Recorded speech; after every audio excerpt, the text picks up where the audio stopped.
tellement injuste. Ces amis-là, c'est pas une bonne influence pour toi. Mais laisse faire d'abord. Je te l'ai dit, tu pars pas tant que t'as pas fini la vaisselle. Ben là, maman, mes amis vont m'attendre. Moi aussi, j'attends souvent. Chérie, je suis enceinte. C'est des triplets. J'ai acheté 4 paires de souliers, ils étaient en spécial. C'était vraiment pas cher. 4 paires. Ben oui, les femmes ont toujours besoin de souliers. Papa est rentré. Papa! Ah, fais-moi un câlin. T'as bien été à l'école? Oui.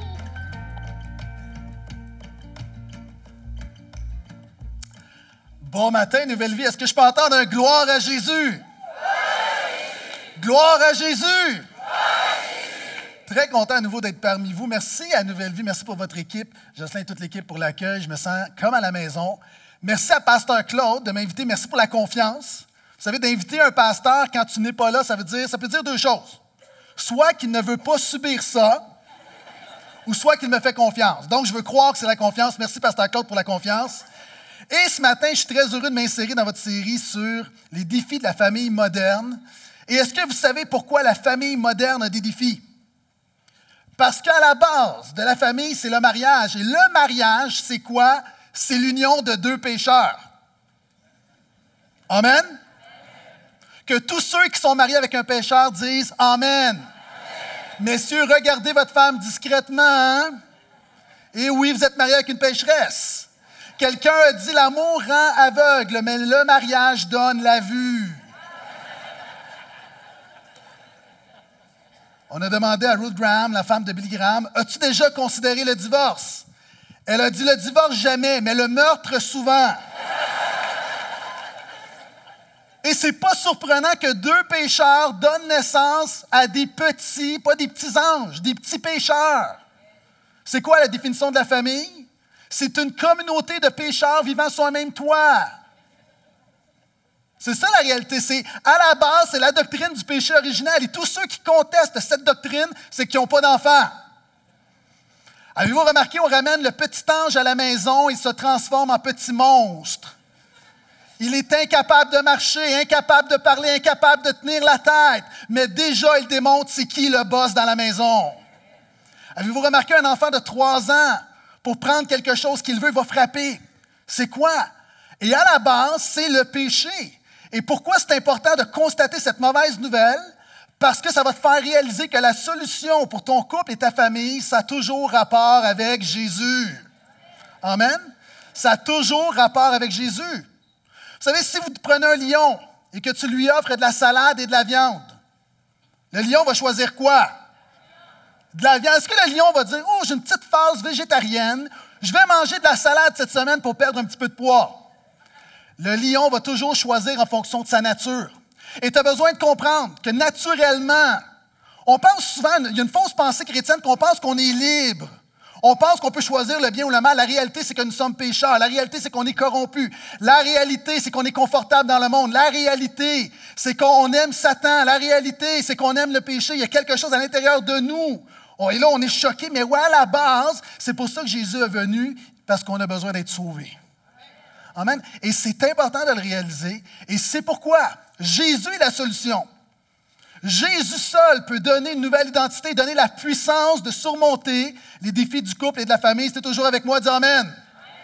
Et ce matin, je vais parler du mariage, mais on peut l'appliquer à l'ensemble des relations interpersonnelles. Et on va regarder le meilleur texte de la Bible qui résume l'ensemble de l'enseignement biblique sur le mariage. Donc, si tu as une Bible, ouvre avec moi dans Éphésiens, 5e chapitre, le verset 21 à 33. Il y a plusieurs éléments qui peuvent nous rendre mal à l'aise dans ce texte, dans ce passage. Le problème, ce n'est pas le texte, le problème, c'est qu'on le comprend mal. Donc, on va regarder, il y a plusieurs clés là-dedans qui vont nous démontrer que la solution pour ton mariage, que la solution pour ta famille a toujours rapport avec Jésus. Éphésiens 5, verset 21. Soumettez-vous les uns les autres dans la crainte du Seigneur. Ainsi, les femmes à leur mari, comme au Seigneur. Madame, restez encore avec moi. Permettez-moi de vous l'expliquer. Partez pas immédiatement. Car l'homme est la tête de la femme, comme le Christ est la tête de l'Église, qui est son corps et dont il est le sauveur. En tout cas, comme l'Église se soumet au Christ, qu'ainsi les femmes se soumettent en toi à leur mari. Marie, aimez vos femmes comme le Christ a aimé l'Église. Et les femmes disent, il s'est livré lui-même pour elles, afin de la sanctifier en la purifiant par le bain d'eau et la parole, pour faire paraître devant lui cette Église glorieuse, sans tache, ni ride, ni rien de semblable, mais sainte et sans défaut. De même, les maris doivent aimer leur femme comme leur propre corps. Celui qui aime sa femme s'aime lui-même. Jamais personne, en effet, n'a détesté sa propre chair. Au contraire, il la nourrit et en prend soin comme le Christ le fait pour l'Église. Parce que nous faisons partie de son corps. Verset 31. C'est pourquoi l'homme quittera son père et sa mère pour s'attacher à sa femme. Ici, on parle du mariage qu'on retrouve dans Genèse. Et les deux seront une seule chair. Il y a là un grand mystère, un secret, une énigme. Je dis, moi, qu'il se rapporte au Christ et à l'Église. Quoi qu'il en soit, que chacun de vous aime sa femme comme Christ lui-même et que la femme respecte son mari. L'apôtre Paul enseigne que le grand mystère, que la grande vérité cachée pour un couple béni, pour une famille bénie, l'apôtre Paul dit l'énigme, la chose que le monde ne peut pas comprendre, c'est que le secret du mariage est Jésus. OK. Le secret du mariage se trouve en Jésus. Je pense que ça mérite plus que 3 ou 17 amen. Jésus est le secret du mariage. Et lorsqu'on comprend cette vérité, tout change. Et ce matin, j'aimerais vous enseigner 6 étapes pour découvrir que Jésus est le secret du mariage. Et la première chose que j'aimerais dire, et je parle aux célibataires, la première chose pour investir dans un couple futur, une famille future, ou si vous voulez refaire votre vie, la première chose que la Bible dit, premièrement, fais de Jésus ton premier amour. Avant de tomber en amour avec ma femme, je suis tombé en amour avec Jésus. Donc, par rapport à ce verset, Tim Keller va commenter en disant, à ce passage, pour commencer, l'image du mariage évoquée ici n'est pas celle de deux personnes en manque d'affection, qui doutent de leur valeur et de leur utilité et trouvent leur raison d'être dans les bras de l'autre. C'est pas de ça que l'apôtre Paul parle, c'est pas ça que Jésus parle, c'est pas ça que la Bible parle. Si l'on additionne 2 vides, on obtient seulement un vide encore plus grand et plus puissant, qui vous aspire bruyamment. Paul parle plutôt du principe que les conjoints ont déjà réglé les grandes questions de l'existence, pourquoi Dieu les a créés et quelle est leur identité en Christ. Ça commence avec Jésus.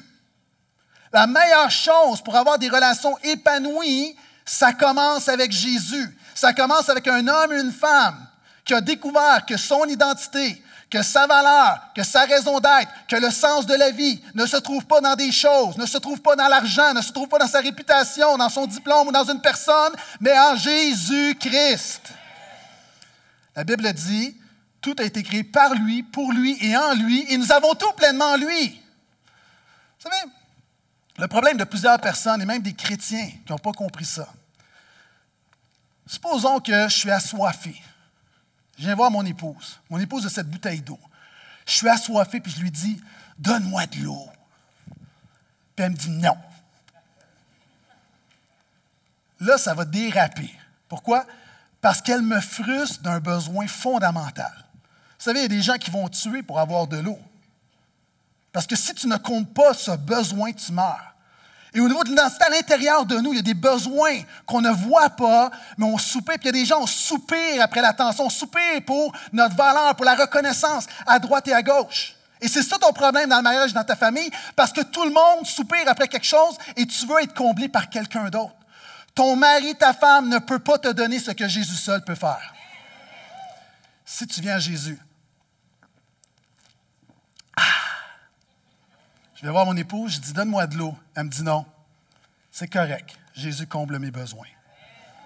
Ça me donne un certain recul lorsqu'on vit une crise. Donc, la première chose, fais de Jésus ton premier amour. Et je vais aller plus loin. Il y a des gens qui vont dire, oui, mais en tant que pasteur, viens de m'avoir, pasteur Gaétan, est-ce que je peux marier quelqu'un qui n'est pas chrétien? Est-ce que je marie quelqu'un qui vient à l'église? S'il vient 2 fois par mois, est-ce que ça compte? S'il va à la messe 1 fois par mois, est-ce que ça compte? Et je suis un peu tanné de ces questions-là parce que c'est un peu comme dans le sport. Vous savez, dans le sport, dans les reprises, on veut voir s'il y a un hors-jeu. Tu sais, il y a la ligne. Puis là, c'est un peu comme ça, on veut, est-ce que mon futur conjoint, il est à l'intérieur de la zone ou à l'extérieur de la zone? Moi, je dis aux gens, ne marie pas un chrétien. Ne marie pas quelqu'un qui va à l'église. Marie quelqu'un qui aime Jésus, qui marche par l'Esprit, qui connaît la grâce de Dieu.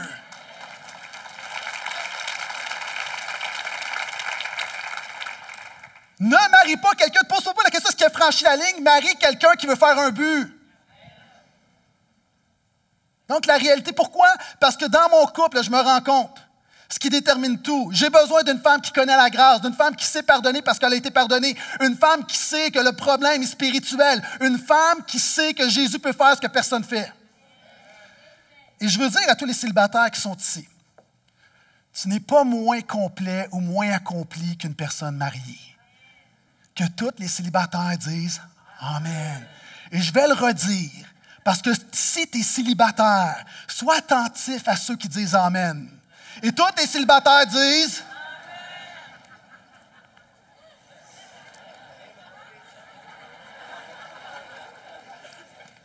Vous savez, Dieu a un plan pour le mariage, j'en ai parlé beaucoup ce matin, mais à la base, un célibataire, c'est pas quelqu'un qui lui manque un morceau de casse-tête et que finalement il a besoin de trouver un conjoint pour ce morceau qui manque. Le célibataire chrétien est déjà complété parce que le morceau de casse-tête qui te manque, c'est pas une femme et un homme, c'est le Saint-Esprit en toi. Et je vous rappellerai que le fondateur du christianisme, Jésus, le plus grand théologien du christianisme, Paul, était célibataire. Pourquoi? Parce que souvent, j'ai l'impression qu'on minimise les gens qui vivent le célibat. Si tu es célibataire et qu'il y a quelqu'un à côté de toi qui est marié, dis-lui, je ne veux pas t'achaler avec ça, mais moi, je suis plus comme Jésus. Vous savez, l'apôtre Paul va parler du don du célibat. Et là, il y a des gens qui ont peur. Moi, des gens qui viennent me voir et disent « Pasteur Gaétan, je prie pour ne pas avoir le don du célibat. » Quel mauvais don spirituel! C'est comme le don de faire la vaisselle. Qui veut ce don? C'est que tu as pigé le dernier dans le sac à don lorsque tu te ramasses avec le don du célibat. Ça veut dire quoi le don du célibat? Lorsque Paul en parle dans 1 Corinthiens 7, Paul n'est pas en train de dire « Moi, c'est ma volonté, j'en voulais pas de femme, puis Dieu m'en donne pas. Alléluia, gloire à Jésus. » Non. Paul n'est pas en train de parler de sa volonté. Paul dit « Je prends mon célibat. » On ne sait pas que c'était la volonté de Paul. Ce qu'il dit par contre, c'est que je vois la saison de ma vie comme une opportunité de servir Jésus. Et c'est un don dans ce sens-là. C'est-à-dire, Paul dit, je ne serai pas un célibataire dans la salle d'attente espérant que quelqu'un pige mon numéro. Êtes-vous d'accord avec moi qu'une salle d'attente, c'est plate? Je ne sais pas comment c'est sur la Rive-Sud, mais à Laval, les salles d'attente sont peinturées grises et on met des revues d'une décennie passée. Et lorsqu'on tient ton nom, tu es tellement heureux. Et moi, je pense qu'il y a une magouille là-dedans. Il y a des chrétiens qui sont dans une salle d'attente. Tu es toujours en attente de quelque chose. Tu es sur pause. Peu importe la saison de ta vie, fais comme l'apôtre Paul. Je servirai Jésus de tout mon cœur, de toute mon âme, de toute ma force, de toute ma pensée. J'irai all-in. Est-ce que je peux entendre un vrai amen à ça? Et la deuxième chose que tu dois faire, fais de Jésus ton premier amour. Deuxièmement, laisse Jésus définir ta compréhension du mariage. Lorsqu'on regarde ce texte, Paul est en train de dire, vous savez, le problème des chrétiens, c'est qu'ils prennent les définitions de l'amour, de la sexualité, du mariage, de la culture, d'Hollywood, au lieu de prendre ça dans la Bible. Vous savez, un pasteur qui offrait toujours des Bibles aux couples qu'il mariait. Il y a des églises qui font ça. Et un jour, le pasteur a décidé d'offrir un parapluie. Et le jeune homme est un peu offusqué parce qu'il s'attendait à avoir une belle Bible en cuir. À la fin de la cérémonie, il va voir le pasteur et il dit « Pasteur, pourquoi tu m'as offert un parapluie et pas une Bible? » Le pasteur a répondu « Parce que ça, au moins, je suis sûr que vous allez l'ouvrir. » Ne dites pas « Amen », dites « Aïe aïe », dites quelque chose. Mais voici un des problèmes que je vois avec les gens autour de moi dans mon Église, surtout parmi les jeunes. Et même pas seulement les jeunes, c'est qu'on voit le mariage avec des lunettes de notre culture. Mais prendre la définition culturelle du mariage, de l'amour, des relations de la famille, c'est comme utiliser le manuel de ton blender pour faire fonctionner ta voiture. Ça ne marche pas. Tu as besoin de retourner au Créateur. Et à la base, vous savez, le problème avec notre culture, c'est qu'on voit le mariage comme quelque chose qui va nous épanouir personnellement. On voit le mariage comme quelque chose qui va nous rendre plus heureux. Voici comment ça fonctionne. Dans notre culture, on dit, voici, le but du mariage, c'est de m'épanouir, donc je vais chercher mon âme sœur compatible. Cette personne-là va s'adapter à moi parce que moi, je n'ai pas besoin de changer. Pourquoi? Parce qu'on prend de l'autonomie. Et là, on recherche une personne idéale. Hey, trouve une personne parfaite qui va te compléter, qui ne te permet pas de changer, ça n'existe pas. Et notre culture l'a compris. C'est pourquoi aujourd'hui, le concubinage est partout. Pourquoi? Parce que Le couple est devenu un contrat temporaire te permettant, te donnant la liberté de trouver mieux. Ça ne fonctionne pas. La Bible dit que le but du mariage, c'est pas de te faire sentir bien, c'est de te faire devenir saint. Ça ne veut pas dire qu'on n'est pas heureux, qu'on n'est pas épanoui. Ça veut juste dire que notre culture va élever 3 valeurs, la liberté, l'autonomie, l'épanouissement personnel, mais tout le monde sait que dès l'instant où tu entres dans une relation d'amour, tu perds ces 3 choses. Que tous ceux qui sont en couple qui ont compris disent Amen. Donc, tu dois avoir une valeur supérieure. Et voici ce que la Bible dit. Paul dit, on le voit dans le verset 25 à 27, que le but du mariage, c'est ta transformation, c'est ta sanctification, c'est ta purification. Puis ça fait mal. Vous savez, lorsque je me suis marié, où je travaillais ici sur la Rive-Sud, dans une usine, et il y a un homme d'expérience qui me dit, tu sais, le mariage, là, c'est dépassé. Je me suis marié, j'avais 21 ans. Il me dit, c'est un peu ridicule de penser que tu vas te marier à 21 ans, puis tu vas passer toute ta vie avec la même femme, parce que tu vas changer, elle va changer, vos intérêts vont changer, puis à un moment donné, vous n'êtes plus les mêmes. Et ça m'avait ébranlé. Et j'ai seulement compris que c'était un mensonge il n'y a pas longtemps. Vous savez, dans quelques jours, ça va faire 20 ans qu'on est mariés. Et j'étais dans la voiture avec mon épouse, puis je nous regardais, puis je disais, sais-tu quoi, on a beaucoup changé depuis 20 ans. On a beaucoup changé, pas seulement physiquement, on a beaucoup changé. On n'est pas les mêmes. Et savez-vous, notre culture nous dit que le mariage, le but, là, le couple, pourquoi ça ne fonctionne pas, c'est qu'on ne veut pas changer, alors que la Bible dit, le but du mariage n'a jamais été de ne pas changer, ça a toujours été d'évoluer ensemble. Laisse Jésus définir ta compréhension du mariage. Et le mariage va te transformer. Pourquoi? Parce que le mariage fait 3 choses. Premièrement, le mariage, je l'ai dit, l'amour rend aveugle, le mariage donne la vue. Le mariage a cette capacité de révéler qui tu es vraiment. Moi, je me suis marié et la femme qui était dans ma maison le lendemain de mon mariage, c'était pas la même. C'était pas la même. Pourquoi? Parce que l'intimité, OK, c'est comme si on prend un pont qui est bâti de manière défectueuse. Il y a des fissures microscopiques, on ne les voit pas. Envoyez un camion, un 10 roues sur le pont. Après le passage du camion, tout à coup, les fissures vont être révélées. Est-ce que le camion a créé les fissures? Non. Le camion a révélé les fissures. Le mariage est un camion qui passe sur ton cœur. Tu penses que le mariage t'a créé des problèmes, le mariage a révélé tes problèmes. Et c'est pour ça, moi, à un moment donné, j'ai tellement investi dans ma femme, je n'ai pas le goût de recommencer. Pourquoi recommencer avec une autre puis découvrir ses nouveaux péchés à elle alors que je connais déjà ses péchés à elle? Et en passant, OK, ceux qui sont en fréquentation, là, OK, levez la main, là, ceux qui sont en fréquentation. Vous sortez ensemble. Vous êtes fiancés ou pas, vous sortez ensemble, jeune, moins jeune, levez la main, là.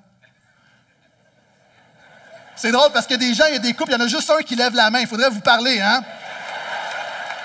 Ah oui, on est ensemble. OK. Tous ceux qui sont en couple, là, qui ne sont pas mariés, je vais juste dire quelque chose, là.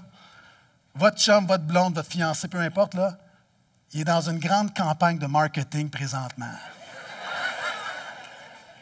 Il est en train de vous présenter un produit défectueux comme étant un produit extraordinaire.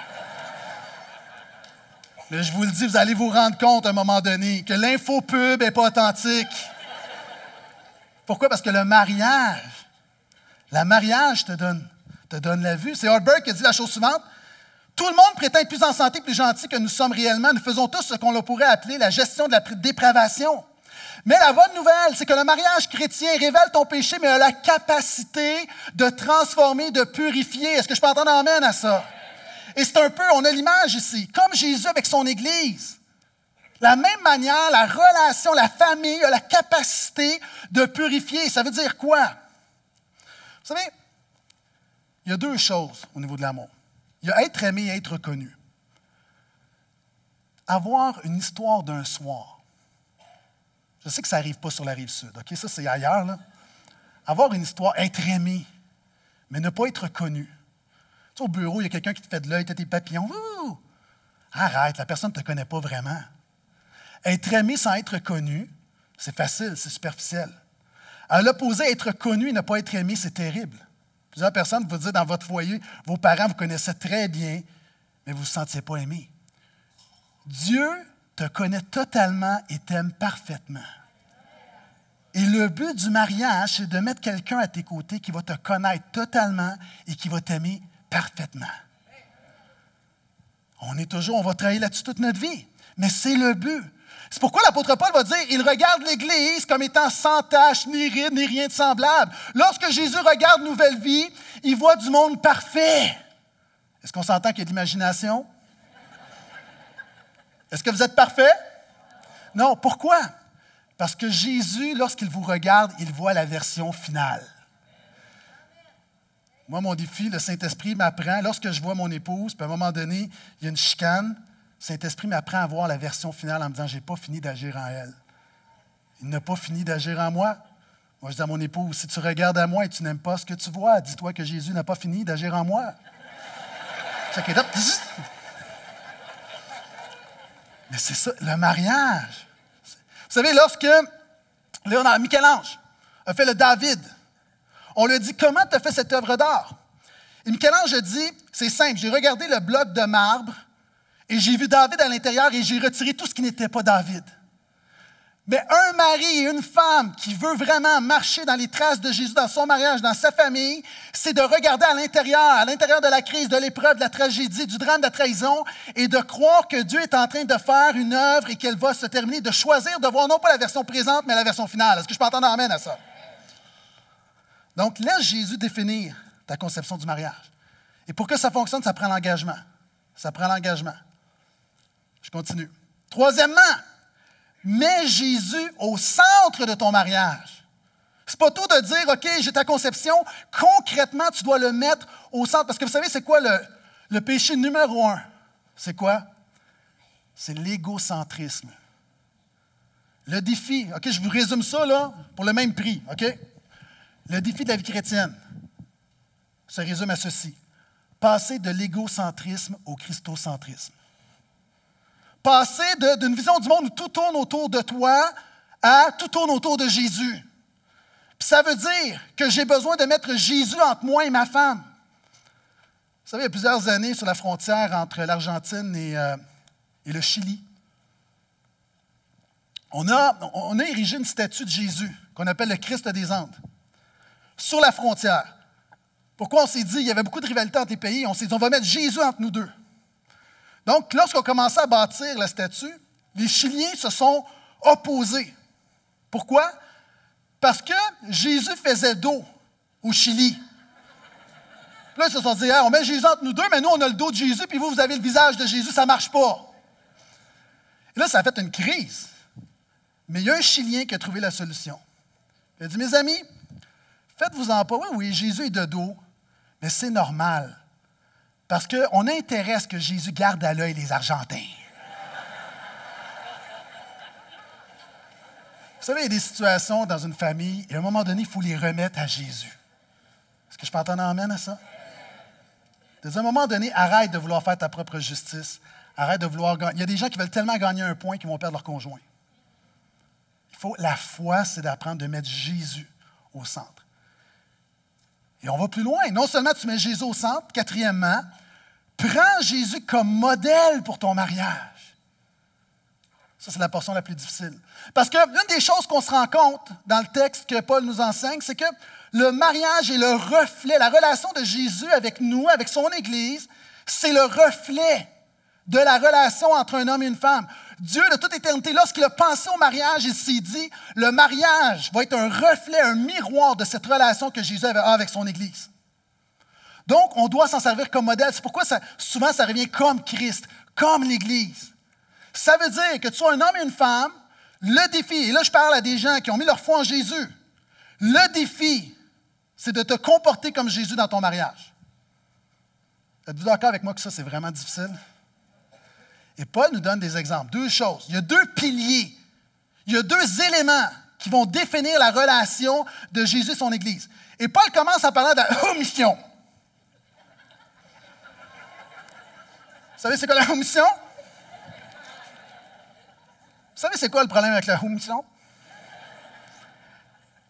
Le problème avec la soumission, c'est qu'on prend la définition culturelle, puis on voit ça, on prône ça, puis voici, c'est une femme passive, puis l'homme est autoritaire. En passant, une des conséquences de la chute, c'est la domination de l'homme.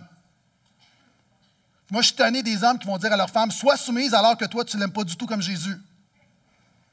La soumission, en passant, si vous regardez le texte, on parle, oui, au niveau de la femme, on parle que l'Église est soumise, et ça dit, verset 21, que tous soient soumis, donc les hommes également doivent se soumettre. La soumission, c'est une caractéristique du croyant. Ce n'est pas un argument que tu emploies avec ta femme.